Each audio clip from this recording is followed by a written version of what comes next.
Ser podcast.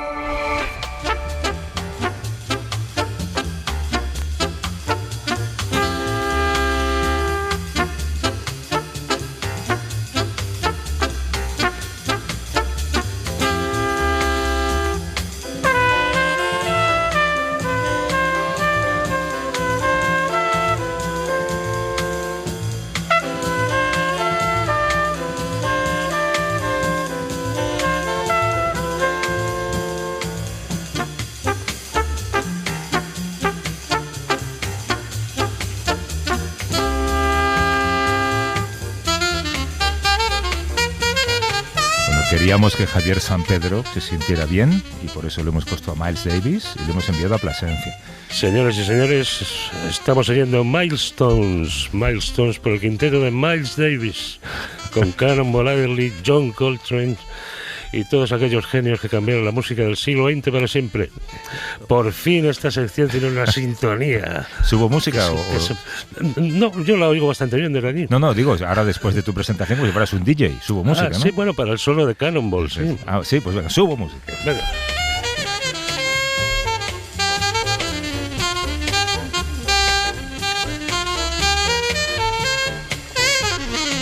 ¿Tocas tú la trompeta en Carabanchel, Javier, no? No, me echarían del edificio. Pero alguna vez diste clase, ¿no? Si no recuerdo mal. Yo toco la guitarra, como todos los españoles. Pero no tengo una educación formal, no. Aunque sí he recibido algunas clases y me he vuelto loco con los recursos que hay ahora en internet, sí, sobre todo en YouTube, que es lo que no tuvimos cuando mi generación era joven. Los tutoriales, dices, ¿no? Sí, todos los tutoriales, y tienes profesores de guitarra, de jazz ahí que no podrías conocer jamás nunca en persona. Bueno, pues Javier Sampedro es doctor en genética y biología molecular, colaborador del País. Pera Estupiñán es químico y es bioquímico. ¿Cómo estás, Pera? Muy bien. Aquí escuchando al Sampedro aquí, que le sienta bien, estas introducciones musicales. Bueno, es que eso es una inyección de moral. Hombre, que Plasencia por placer o por conferencias. Placer. O por embutidos. Puro placer, sí, embutidos he comido bastantes. Y estoy aquí con el inmarcesible José Luis, que está vestido de funeral, el hombre, para irse a Olivenza a las exequias por Guillermo Fernández Vara, que ha fallecido esta noche. Es verdad. Que José Luis es el compañero de Ser Norte de Extremadura, ¿no? Sí, señor. Es el que te abre la puerta, el que te abre el micrófono y el que te despide luego. Y me sirve una botella de agua. Habéis entablado una gran amistad, por lo que veo en estos años. Absolutamente. Oye, que estos días los científicos estáis haciendo balance de las enseñanzas que nos dejó la carrera científica dedicada a estudiar a los chimpancés de Jane Goodall, casi más interesantes que sus hallazgos sobre los chimpancés cambiaron lo que significa el ser un humano, ¿no?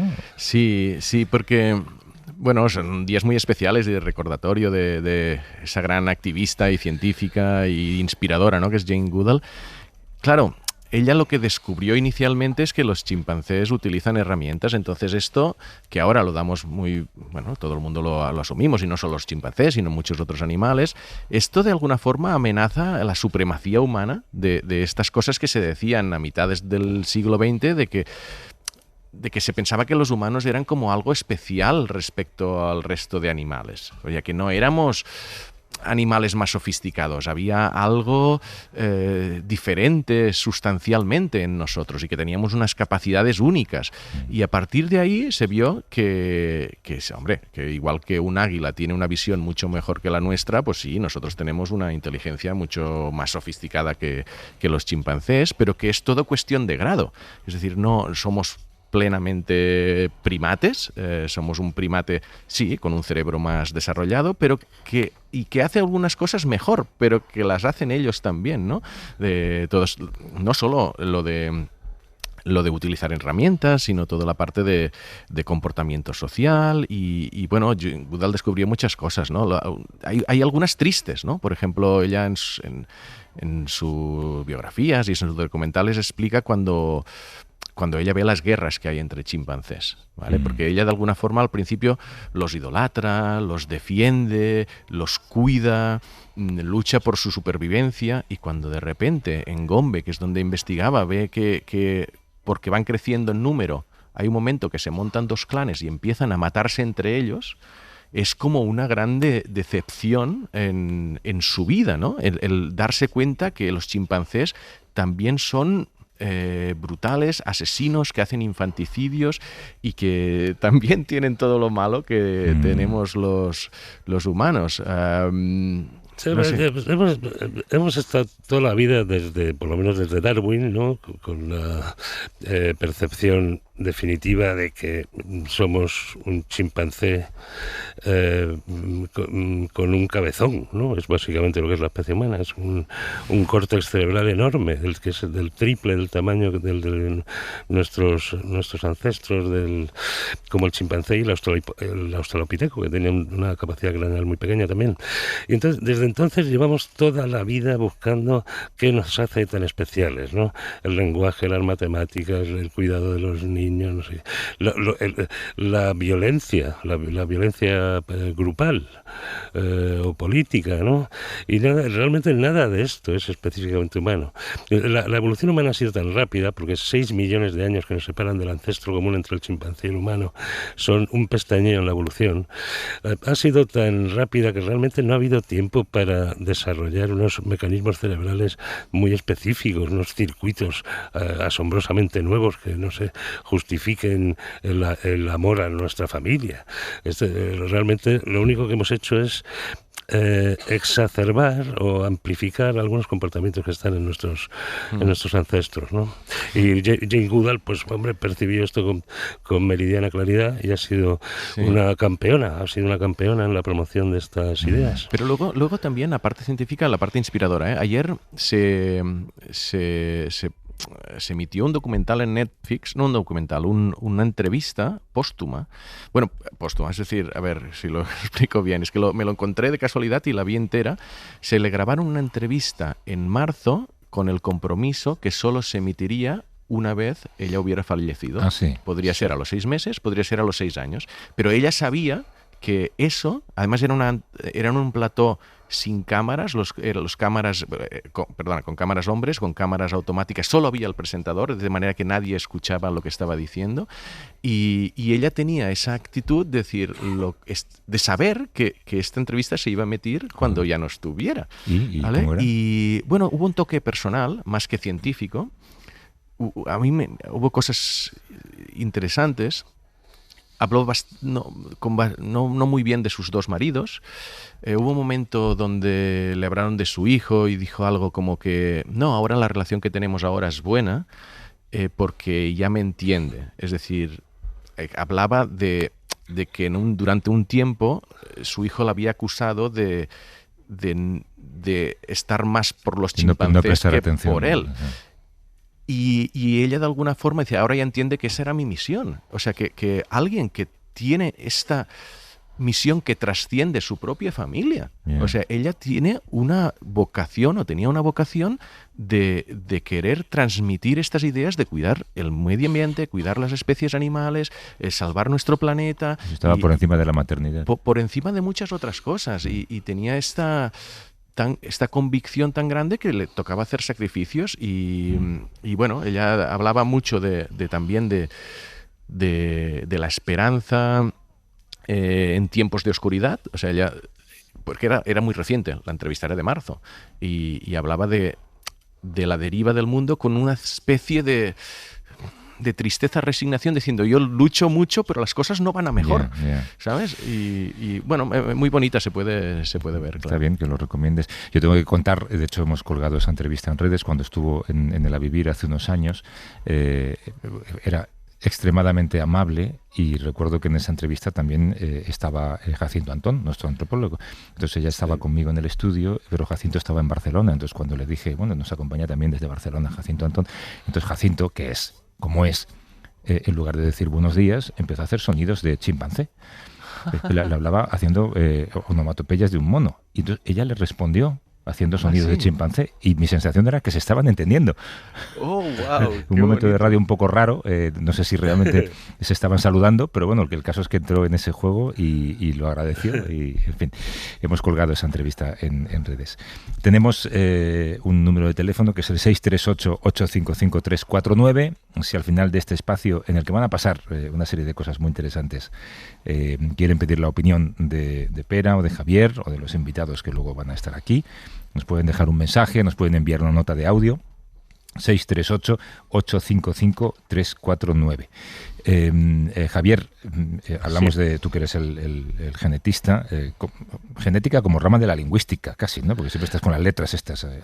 Sí, ¿no? así es. Y eso hace a los genes susceptibles del mismo tratamiento que le damos a los textos con sistemas como ChatGPT, ¿no? Claro, lo aspiran todo, ¿no? Y lo rehacen. Pues sí, efectivamente. Y dime... Perdón, no, te iba a preguntar por una cosa que ha hecho Microsoft, científicos que han advertido de que las mismas técnicas que se usan para hacer el bien en la genética se pueden usar para hacer el mal, ¿no? Para usarlas, yo qué sé, para bioterrorismo. Claro, que en Microsoft hay bioingenieros, hay científicos dedicados a encontrar genes, a diseñar proteínas, ¿no? Que tengan utilidad en medicina o en alimentación o en cualquier otra área. Recordemos que su competidor OpenAI, Google DeepMind, ¿no? La empresa londinense recibió el último premio Nobel de Química por trabajos relacionados con el diseño de proteínas, precisamente. Y pues en Microsoft, cosa que yo ignoraba, también hay algún departamento dedicado a esto. Y claro, ¿quién mejor que los ingenieros de Microsoft, en este caso, para darse cuenta de dónde están los fallos, ¿no? Dónde están las fracturas en el sistema que están usando todos los laboratorios de biología molecular actualmente. Hay los genes, como decías antes, se pueden escribir, ¿no? Es una gramática genética, AGG, TCCC, y esto lo pueden hacer, y ya hemos hablado de ello hace un par de semanas, lo pueden hacer los sistemas de inteligencia artificial generativa actuales, como ChatGPT y los demás. Pero luego hay que convertirlos en objetos físicos para poder fabricar... Inocularlos, ¿no? Sí, para tener el objeto, la proteína, el gen y la proteína reales que pueden hacer algo en el mundo físico, ¿no? Que te puedan inyectar o que se pueda con lo que se pueda transformar una bacteria o una célula. Y esto lo hacen un pequeño número de empresas en el mundo. Porque es bastante aparatoso, ¿no? Se trata de escribir, o sea, cualquier científico les manda a estas empresas lo que ha escrito en lenguaje genético, AGGTC, y ellos, estas empresas, ponen la A, pues ponen ahí una adenina, que es un compuesto químico, donde todo se ha escrito una C, pues ponen ahí una citosina, etcétera. Pero espera, que te haga una pregunta para ver si termino de entenderlo. Igual que tú, por ejemplo, puedes escribir o puedes hacer un dibujo en tu ordenador y lo llevas a un lugar donde lo imprimen en alta calidad. Exacto. Es que el otro día escuché que ya hay aplicaciones para que la gente diseñe sus propios genes y, teóricamente, puede llevar ese diseño a un lugar en el que se lo fabrican. Exactamente, sí. Y, hombre, en general son laboratorios de instituciones conocidas, universidades, institutos de investigación, pero realmente cualquiera puede encargarlo. Ahora, estas empresas están reguladas de aquella manera porque, claro, esto es regulación internacional que ya sabemos cómo funciona, ¿no? Pero si yo voy y les encargo la secuencia de un veneno poderosísimo, como la ricina, por ejemplo, uno de los venenos más poderosos que se conocen, o la botulina, ellos tienen filtros que detectan esa secuencia y dicen, no, esto no te lo imprimo. Esto no te lo imprimo, exactamente. Bien, ahora, ¿qué han visto los ingenieros de Microsoft? Que con los robots, o sea, con los chatbots, con lo equivalente a ChatGPT en genética, puedes generar 7.000 secuencias que están relacionadas o que tienen una función parecida a la de la ricina, pero que se saltan el filtro, pasan por debajo del radar de las empresas que construyen los genes. Y claro, pues, de manera que es facilísimo ahora mismo saltarse los controles que evitan que un agente maligno, malintencionado o simplemente torpe construya un veneno, una toxina muy poderosa. Claro. ¿No? Esto me inquieta mucho, todo lo que acabas de contar. Bueno, en este caso han puesto esto en conocimiento, Microsoft ha puesto esto en conocimiento de las empresas y han diseñado un parche, ¿no? Igual que cuando hay un ciberataque, ¿no? Yeah. Que emiten un parche y lo han podido poner ahí. Bueno, pero como dicen muy bien los hackers, no hay una manera de protegerlo todo con absoluta garantía. No, de hecho, ni siquiera este parche protege todo, se le sigue escapando un 10%, y esto es solo la ricina y la botulina y lo que han visto. Lo que se conoce, digamos. Claro, pero el problema es lo que no se conoce, ¿no? Yeah. Que por cierto, ahora se dice que la mayor amenaza de la inteligencia artificial es que perdamos la capacidad de pensar, y ya se le ha puesto nombre a ese concepto, que es la externalización cognitiva, o sea, todo aquello que dejamos de hacer. También, por ejemplo, si dejamos de escribir a mano, pues perdemos esa capacidad. Sí, ¿no? Sí, el concepto este existe desde hace bastante tiempo. Uno de los ejemplos muy clásicos es que si utilizas la calculadora, o sea, si la tecnología te permite hacer cosas que antes hacías solo con la cognición, puede ser que pierdas esta capacidad cognitiva. En el momento que tú tienes una calculadora en el teléfono, pues la tentación a evitar hacer multiplicaciones o cálculos mentales cuando no tienes a mano nada más, pues la haces con el teléfono. Lo que ocurre es que ahora este término está creciendo mucho con la llegada de la inteligencia artificial, porque dicen que nos impide incluso pensar. Dicen que amenaza, y ha salido papers, el pensamiento crítico, porque enseguida le consultamos las cosas, le hacemos caso, y sobre todo a la gente más joven que a los mayores puede ser que le esté afectando a esta manera de perder pensamiento crítico. Es un paper que salió hace unas semanas.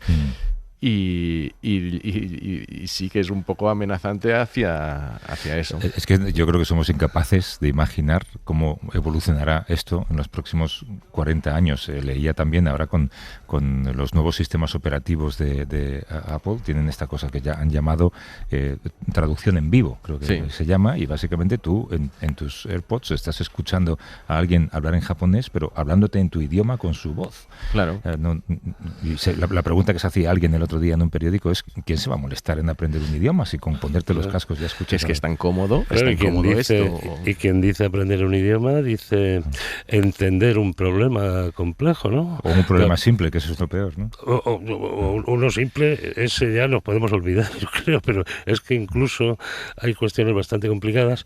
El ChatGPT ha leído todo. No hay, ningún humano puede leer todo lo que existe, ni todo lo que sale cada día, ni siquiera los papers de su propia área de investigación. ChatGPT lo lee todo y puede encontrar nexos, conexiones que nosotros también encontraríamos si tuviéramos toda esa información dentro de la cabeza, pero es que no la tenemos. Para no perderte ningún episodio, síguenos en la aplicación o la web de la SER, Podium Podcast o tu plataforma de audio favorita.